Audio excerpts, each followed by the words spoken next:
Welcome everyone. ध्यान दीजिए, class 4th maths में जो है हम लोग यूनिट 9 फ्रैक्शंस के सॉल्यूशन के बारे में बात करेंगे। लेकिन थोड़ा सा इसको समझा देता हूं मैं कि फ्रैक्शन हम कहते किसको है। देखिए, फ्रैक्शन का मतलब होता है पार्ट्स। कोई एक सामान है, कोई मान लीजिए एक सामान है, ठीक है। इसे अगर नंबर में हमको लिखना होगा तो हम लिखेंगे 1। ये एक सामान है, लेकिन अगर इस सामान को दो बराबर के हिस्सों में बांट दिया जाए, ठीक, इसको देखिए दो भागों में बांट दिया गया, देख रहे हैं। तो जब इसको दो भागों में बांट दिया गया है, बराबर बराबर भागों में, तो ये आधा हो गया इसका, देख रहे हैं। 1/2 और इसे 1/2 लिखेंगे। यानी किसी सामान का कई पार्ट्स कर दिया जाए इक्वल इक्वल इक्वल, तो उन पार्ट्स को हम कहते हैं, क्या कहते हैं भाई? फ्रैक्शन कहते हैं, ठीक है, अंश कहते हैं। उन पार्ट्स को बॉडी पार्ट्स आप जानते हो ना। तो उसी तरह एक ऑब्जेक्ट है, मान लीजिए ये कोई एक ब्रिक है या कोई मिल्क केक है, और उस मिल्क केक को आप देखिए तो ये एक मिल्क केक है, लेकिन अगर इसको बराबर बराबर दो भागों में बांट दिया जाए तो यही एक मिल्क केक दो हिस्सों में बट गया, दो पार्ट्स में बट गया। तो इन दो पार्ट्स को ही हम फ्रैक्शन कहेंगे ना, कि किसी एक पार्ट को, जैसे अगर हम कहें कि ये 1 है तो उसका एक पार्ट ये होगा और एक पार्ट ये होगा, तो यही फ्रैक्शन है। अलग अलग चीजों में हम लोग देखते हैं इन चीजों फ्रैक्शन को। जैसे एक ऑरेंज की बात करें, आप सबने ऑरेंज खाया होगा। ऑरेंज में आप देखते हैं तो उसके कई पार्ट्स होते हैं और एक एक स्लाइस निकाल कर हम लोग उसे खाते जाते हैं, सही है। तो ये जिसको हमने निकाल दिया, ये सारे के सारे जो भी हैं पार्ट्स, ये उसके फ्रैक्शन ही तो है। इस पूरे के पूरे ऑरेंज के, इस पूरे के पूरे सर्किल के वो पार्ट्स हैं। कितने पार्ट्स है भाई? 1 2 3 4 5 6 7 8।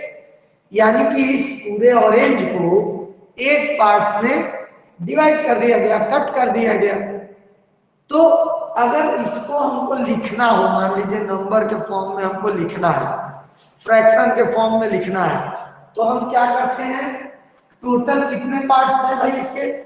1 2 3 4 5 6 7 8। तो 8 पार्ट्स को, यानी टोटल पार्ट्स को हमने नीचे लिख दिया। और कितना स्लाइस आपने खाया? एक स्लाइस को खाया। जितने स्लाइस आप खाएंगे उसको ऊपर लिख देंगे। तो देख रहे हैं आप, एक ऑरेंज है, ऑरेंज के में कई पार्ट्स हैं उसके स्लाइस। तो हमने किसी एक पार्ट को खाया, तो एक पार्ट को खाया, हमने ऊपर 1 लिख दिया। और टोटल कितने पार्ट्स थे? टोटल थे 8 पार्ट्स, यानी 8 पार्ट्स का हमने एक हिस्सा खाया।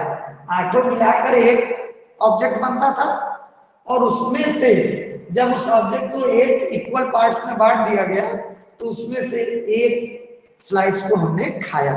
तो इस तरह से हम इसको रिप्रेजेंट करते हैं। और देख लेते हैं एग्जांपल, मिल्क केक का ही एक एग्जांपल और ले लेते हैं। मान लीजिए एक मिल्क केक है और इस मिल्क केक को 4 इक्वल पार्ट्स में बांटा गया, ठीक है, 4 भागों में बांटने के लिए। 4 भाई में ये पार्ट्स बांटने थे, लेकिन 3 भाइयों ने कहा कि नहीं भाई मैं अभी नहीं खाऊंगा, लेकिन एक भाई कहा कि नहीं नहीं मुझे तो अभी ही चाहिए। तो हमने इस मिल्क केक को 4 इक्वल पार्ट्स में क्या किया? बांट दिया। तो इसके 4 पार्ट्स हो गए, 1 2 3 4। तो टोटल पार्ट्स कितने हो गए? 4। और उस टोटल पार्ट्स में से एक भाई कहता है कि नहीं नहीं मुझे तो अभी खाना है। मान लीजिए ये वाला पार्ट भाई ने खा लिया। तो कितने पार्ट्स खाया भाई ने? एक ही पार्ट्स तो खाया। एक पार्ट्स खाया, यानी 1/4। 4 में से 1 पार्ट उसने खाया। अगर पूछा होता फ्रैक्शन के रूप में लिखने के लिए कि भाई कितने भाइयों ने नहीं खाया, कितने भाइयों ने नहीं खाया, अगर ये पूछता तब हम ये देखते कि टोटल में से कितना नहीं खाया गया। 1 2 3 पार्ट्स बच गए, उसको हम खा लेते। यानी आपसे क्या क्वेश्चन पूछा जा रहा है इसको ध्यान देने की जरूरत है। यहाँ एक जो है रखा हुआ है, ठीक है, और उसको आपने 4 भागों में बांट दिया। अगर आपसे क्वेश्चन पूछ रहा है कि कितने पार्ट्स को खाया गया, तो एक पार्ट खाया गया, टोटल पार्ट 4 थे तो 1/4 कर दिया। अगर क्वेश्चन ये पूछता कि भाई कितने पार्ट्स को नहीं खाया गया, तो हम काउंट करते 1 2 3, यानी 4 में से 3 पार्ट नहीं खाया गया तो 3/4 लिख दिए। इसी तरह अगर इस वाले क्वेश्चन को लिखना होता, क्वेश्चन में पूछा गया कि कितने स्लाइस आपने खाए ऑरेंज में से, 8 में से हमने 1 स्लाइस खाया था, तो टोटल पार्ट नीचे लिख दिए और 1 ऊपर लिख दिए। लेकिन अगर ये क्वेश्चन पूछता कि भाई कितने पार्ट्स को नहीं खाया गया, तो जितने पार्ट्स नहीं खाए गए उनको काउंट करेंगे 1 2 3 4 5 6 7, तो 7 अपॉन टोटल पार्ट्स 7/8। इस तरह से हम फ्रैक्शन को रिप्रेजेंट करते हैं। फ्रैक्शन का मतलब पार्ट्स, हिस्सा, किसी एक सामान का कई हिस्सों में बांट दिया जाता है तो उनको हम क्या करते हैं, फ्रैक्शंस करते हैं, ठीक। और जब फ्रैक्शन को लिखना रहता है तो इस तरह से लिखते हैं, जितने पार्ट्स हैं वो टोटल पार्ट्स नीचे आ जाएगा और उसमें से जितने पार्ट्स को खाया गया, अगर पूछा है क्वेश्चन में कितने पार्ट्स खाए गए, कितने पार्ट्स कलर किए गए, तो वो नंबर हम लिख देंगे। अगर पूछे कि कितने पार्ट्स को कलर नहीं किया गया, उनको काउंट करके ऊपर लिख देंगे, नीचे टोटल पार्ट लिख देंगे। अब जैसे इसी क्वेश्चन में अगर मान लो ये स्लाइस में कोई खा गया होता, ये स्लाइस में कोई खा गया होता, तो पहले हम 1/8 लिखे थे, क्योंकि एक ही स्लाइस को खाया था आपने। लेकिन अब कितना खा गए भाई, 1 2 3 पार्ट्स को आप खा गए और टोटल पार्ट्स कितने हैं, 8 को हमने नीचे लिख दिया और जितने पार्ट्स खाए गए उसको ऊपर लिख दिया। तो उम्मीद है आप लोग को समझ में आ गया होगा कि फ्रैक्शन क्या होता है। और अब इसको आप अपने डेली लाइफ में भी देख सकते हैं, बहुत से एग्जांपल आप देख सकते हैं अपने आसपास। देखिए ये ऑरेंज वाला एग्जांपल तो आपके डेली लाइफ का ही था। उसके बाद मिल्क केक सबने खाया होगा। मिल्क केक में क्या होता है, बॉक्स होता है, उस बॉक्स में कई मिल्क केक होते हैं, बिल्कुल इक्वल साइज के ना, इक्वल साइज के कई मिल्क केक बने होते हैं। तो आप इसको अगर फ्रैक्शन के फॉर्म में हमको लिखना है तो देखिए इक्वल पार्ट्स में ये डिवाइडेड है। तो मान लो मैंने 2 मिल्क केक खा लिया, हाँ इस बार मैंने खाया, मान लो ये वाला और ये वाला मिल्क केक मैंने खा लिया, तो मैंने कितने पार्ट्स खाए, पूछ रहा है कि खाया कितना आपने, तो हमने खाया 2 पार्ट्स और टोटल पार्ट्स कितने थे, कितने में से 2 खाया, 1 2 3 4 5 6 7 8 9 10 में से 2 पार्ट्स को हमने खा लिया, 2 मिल्क केक को हमने खा लिया। अगर क्वेश्चन ये पूछता कि अच्छा बताइए खाने के बाद कितने मिल्क केक बच गए, कितने में से कितने, तो हम काउंट करेंगे जो बच गए 1 2 3 4 5 6 7 8 मिल्क केक बच गए, कितने में से, टोटल था 13। इस तरह से हम इनको फ्रैक्शन के फॉर्म में रिप्रेजेंट करते हैं। चलिए बुक का क्वेश्चन स्टार्ट करते हैं, उम्मीद है आप सबको समझ में आ गया होगा। ये देखिए ये फिगर दिया हुआ है आपके बुक में, पेज नंबर, ये ओल्ड बुक है 85 दिया हुआ है। तो अब देखिए कि इसमें अब क्या करना है, हमको पूछ रहा है right fraction of the shaded part in each group. Shaded part का हमको फ्रैक्शन लिखना है। तो शेडेड पार्ट कितने हैं भाई इस वाले में, 1 2 3 4 5। शेडेड पार्ट तो हो गए 5, लेकिन नीचे तो टोटल नंबर ऑफ बॉल्स लिखेंगे, कितना है टोटल, 1 2 3 4 5 6 7 8 9 10 11 12। यहाँ पर 12 कर देंगे, 5/12, यानी 12 में से 5 बॉल शेडेड है। स्टार वाले में देखिए सेट करूंगा तो थोड़ा सा अच्छा नहीं दिखेगा, इसलिए मैंने सर्कल कर दिया। हो सकता है बुक में कोई दूसरा किया हो, मैंने इसको कर दिया है, कुछ पार्ट्स बुक का साफ नहीं आ रहा है, मेरे पास पीडीएफ है। तो अब देखिए इसमें टोटल कितने हैं, 1 2 3 4 5 6, टोटल 6 है, नीचे लिख दिए। और शेडेड पार्ट यानी सर्कल वाले पार्ट कितने हैं, 1 2, तो 6 में से 2 जो है शेडेड है। उसके बाद यहाँ पर देखिए ट्रायंगल दिए हुए हैं, टोटल ट्रायंगल कितने हैं 1 2 3 4 5 6 7 8 9 10 11 12, टोटल 12 है। और इसने शेडेड पार्ट का पूछा है फ्रैक्शन कि कितने होंगे, तो शेडेड पार्ट कितने हैं भाई 1 2 3 4 5 6 7 8 9, 12 में से 9 पार्ट शेडेड होंगे, 12 में से 9 पार्ट शेडेड है। तो इस तरह से हमारा ये वाला क्वेश्चन कंप्लीट हो गया। नेक्स्ट क्वेश्चन देखते हैं।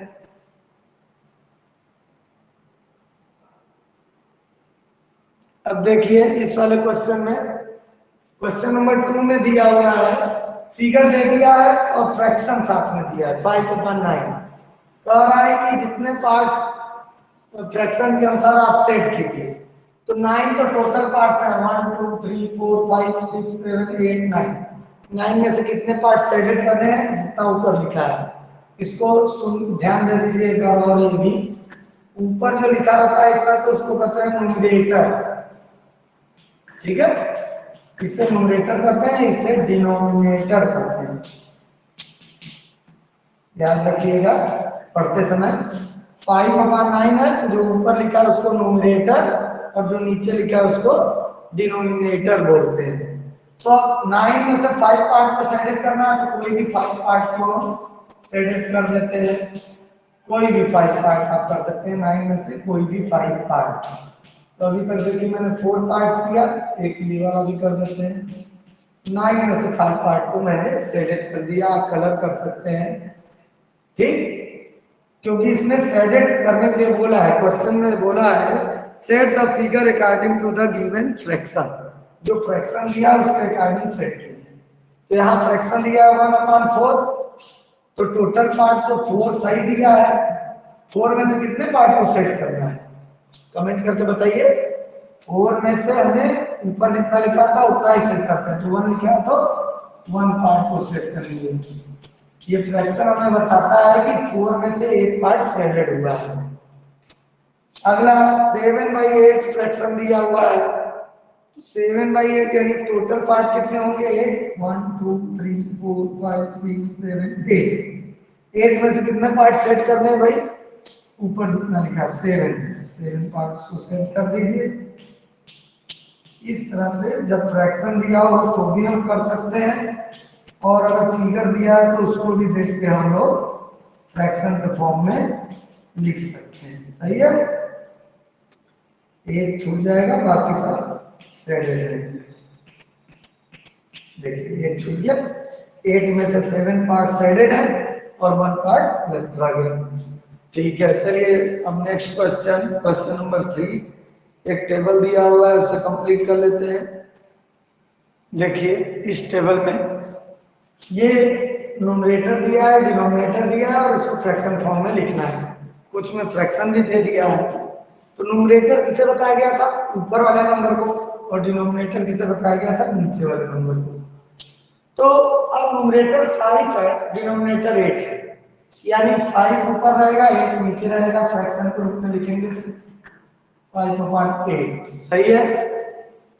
फिर चलिए कमेंट करके बताइएगा, देखते हैं कितने लोग सही बताते हैं। न्यूमरेटर 3 है, डिनोमिनेटर 17 है, न्यूमरेटर 3 है और डिनोमिनेटर 17 है। तो भाई चलिए न्यूमरेटर 3 और डिनोमिनेटर 17 तो फ्रैक्शन के फॉर्म में लिखिए। तो डिनोमिनेटर तो नीचे होता है, आप कई लोग कमेंट भी किए, बहुत अच्छे। और न्यूमरेटर 3 है तो 3 को ऊपर लिख लीजिए, डिनोमिनेटर नीचे हो गया और न्यूमरेटर ऊपर हो गया। अब देखिए इस वाले क्वेश्चन में, इसमें न्यूमरेटर दे दिया है और डिनोमिनेटर पूछ रहा है और साथ में आपको फ्रैक्शन भी दिया है। कोई बात नहीं भाई, हमको पता है कि फ्रैक्शन में ऊपर वाला न्यूमरेटर होता है, नीचे वाला डिनोमिनेटर होता है। तो न्यूमरेटर 6 दिया है, तो यहाँ डिनोमिनेटर कितना होगा 10। बहुत तेजी से कमेंट करने बच्चे भाई, समझ में सबको आ चुका है लग रहा। इसी तरह यहाँ न्यूमरेटर नहीं दिया, डिनोमिनेटर दिया है, कोई बात नहीं भाई, फ्रैक्शन तो दिया है ना। तो जब फ्रैक्शन दे दिया तो हमको जब पता है कि डिनोमिनेटर 4 है तो न्यूमरेटर क्या होगा 1। ठीक, अगर कोई प्रॉब्लम हो तो कमेंट करके जरूर पूछिए। चलिए अगला क्वेश्चन देखते हैं। चलिए ध्यान दीजिए, अगला क्वेश्चन है कंपेयर यूजिंग, ये साइन दिए हुए हैं, इनको यूज करके हमको कंपेयर करना। तो ये फ्रैक्शंस दिए हुए हैं, चलिए देखते हैं कि भाई इन फ्रैक्शंस में जैसे यहाँ 4/3 है, यहाँ 7/3, तो टोटल पार्ट नीचे होता है डिनोमिनेटर, तो दोनों का टोटल पार्ट इक्वल है। तो जब दोनों का टोटल पार्ट यानी डिनोमिनेटर इक्वल होता है तो न्यूमरेटर को देख लेते हैं, जो बड़ा होगा वो ग्रेटर होगा। तो 4 और 7 में कौन बड़ा होगा? 7। हम 7 की तरफ ये ओपन माउथ रखेंगे तो पता चल गया कि ये फ्रैक्शन इस फ्रैक्शन से बड़ा है। बी वाले में देखिए 1/8 है, 1/8 है, देख रहे हैं डिनोमिनेटर इक्वल है, न्यूमरेटर भी इक्वल है, तो ये दोनों फ्रैक्शन आपस में इक्वल हो जाएंगे। चलिए ये वाला कमेंट करके बताइए जल्दी से, इसमें डिनोमिनेटर 17 है दोनों का, तो डिनोमिनेटर इक्वल है तो बस न्यूमरेटर को देख लिया जाए। भाई 13 बड़ा होगा कि 5? कौन सा बड़ा होगा? तो 13 बड़ा होगा ना। उसके बाद डी वाले क्वेश्चन में 3/10 3/10 दोनों का डिनोमिनेटर इक्वल है, तो मैंने बताया कि जब डिनोमिनेटर इक्वल होते हैं तो न्यूमरेटर में देख लो कौन सा बड़ा या छोटा है, तो यहाँ तो दोनों न्यूमरेटर भी इक्वल है, तो ये इक्वल है आपस में। इस तरह से हम कोई भी फ्रैक्शन दिया रहे कंपेयर कर सकते हैं। जब ये सीधे सीधे कैसे हो गया? क्योंकि इन सब का डिनोमिनेटर ने किया आपस में बराबर था, इक्वल, इनका डिनोमिनेटर आपस में इक्वल था, इसलिए हमने देख कर केवल कर लिया। अगर डिनोमिनेटर इक्वल नहीं है दोनों का तब इस तरह बिना कैलकुलेट किए बिना सोचे नहीं होगा। चलिए आगे वो सब क्वेश्चन मिलेंगे, देखेंगे। अब आगे सॉल्व द फॉलोइंग, कुछ क्वेश्चन दिए हैं उनको सॉल्व करते हैं। अब देखिए सॉल्व करना है क्वेश्चंस को, तो इसके भी डिनोमिनेटर में 9 है, 4/9 है, प्लस 1/9 है, दोनों का डिनोमिनेटर इक्वल है। तो भाई जब दोनों का डिनोमिनेटर इक्वल है तो दो बार हम क्यों लिखें? एक ही चीज को दो बार क्यों लिखें? हम एक ही बार लिख देते हैं। लीजिए ये दोनों के लिए हमने एक बार लिख दिया, जब ये एक बार कर दिया तो वापस ऊपर वाले 4+1 हम ऐसे लिख सकते हैं। जब दोनों डिनोमिनेटर इक्वल है तो हम दो बार क्यों लिखेंगे? हम एक बार लिख दिए, एक बड़ी लाइन ड्रा कर, ये हो गया डिनोमिनेटर और ऊपर वालों को 4+1 कर दिए। अब सिंपल ऐड कर दीजिए, 4+1 यानी 5 और 5/9, ये हमारा आंसर आ जाएगा। इसी तरह इस क्वेश्चन में देखिए 11 3 बार लिखा गया है। अरे भाई ये टोटल पार्ट है ना, डिनोमिनेटर तो टोटल पार्ट होता है, तो जब टोटल पार्ट 11 ही है तो 3 बार क्यों लिखें? एक ही चीज को हमने एक ही बार लिख दिए। और ऊपर वाले नंबर्स को लिख दीजिए साइन के साथ, 2 + 5 + 3, तो ये ऐड करेंगे तो कितना आ जाएगा? 10 10/11, ये न्यूमरेटर हो गया, डिनोमिनेटर हो गया। इस तरह से हमारा जो क्वेश्चन इसके सॉल्व हुए। चलिए सी देखते हैं क्या दिया हुआ है। इसी तरह सी वाला क्वेश्चन दिया हुआ है 7/2 -7/8 -2/8। इस वाले क्वेश्चन को सभी लोग सॉल्व कीजिए तो समझ गया है ना, बस प्लस की जगह माइनस है। और बी की जगह मैं डी वाला क्वेश्चन भी लिख देता हूं ताकि काम हमारा तेजी से हो। बी वाला क्वेश्चन है 13/17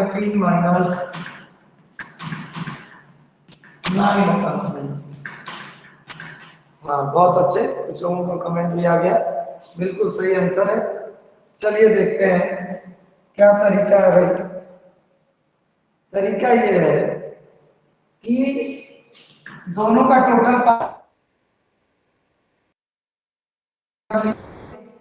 ऊपर वाले नंबर को 7 - 2 ऐसे कर दीजिए। अब 7 में से 2 माइनस गया तो 5/8। टोटल पार्ट तो लिख के ही जाना पड़ेगा ना भाई, जिनका आंसर मैच कर गया बिल्कुल सही है वो। अगला देखिए दोनों के डिनोमिनेटर 17 है तो दो बार ना लिख के हम एक बार लिखे। ऊपर दिया 30 - 9 सब्ट्रैक्ट दें, 13 में से 9 माइनस होगा तो 4 टोटल पार्ट यानी 17, तो आंसर आ गया 4/17। ठीक। अब एक क्वेश्चन ई और एफ, दो क्वेश्चन और हैं, चलिए उनको देखते हैं। ई और क्वेश्चन आपको दे रहे हैं, आप इसे सॉल्व करके कमेंट बॉक्स में आंसर लिखिए। 4/10 प्लस 3/10 प्लस 1/10, बिल्कुल उसी तरह करना है, सॉल्व कीजिए। तब तक मैं एफ वाले क्वेश्चन को नोट कर देता हूँ। एफ क्वेश्चन है 15/30 माइनस 3/30, ये तो देखिए बहुत अच्छे जो भी लोग आंसर दे रहे हैं, बहुत अच्छा। 10 टोटल पार्ट तो चेंज होगा नहीं, तो 3 बार क्यों लिखेंगे हम, एक बार लिख लेते हैं। ऊपर वाले नंबर 4 प्लस 3 प्लस 1 ऐड कर दीजिए, 4 6 7 प्लस 1 यानी 8 और 5 टोटल पार्ट यानी 10। इसी तरह यहाँ पर 13 को 2 बार क्यों लिखेंगे ना, ये एक बार लिखेंगे, दोनों में सेम चीज लिखी हुई है। 15 माइनस 3 यानी 12/30, ये हमारा आंसर आएगा। इस तरह से कोई भी क्वेश्चन दिया रहे हम लोग आसानी से सॉल्व कर सकते हैं, खास करके तब जबकि डिनोमिनेटर सेम है सभी में। चलिए अगला देखते हैं क्वेश्चन। इस पार्ट में इतना ही रखते हैं, ठीक है। अब नेक्स्ट पार्ट में हम लोग वर्कशीट 1 सॉल्व करेंगे और इक्विवेलेंट फ्रैक्शन को समझने की कोशिश करेंगे। Thank you.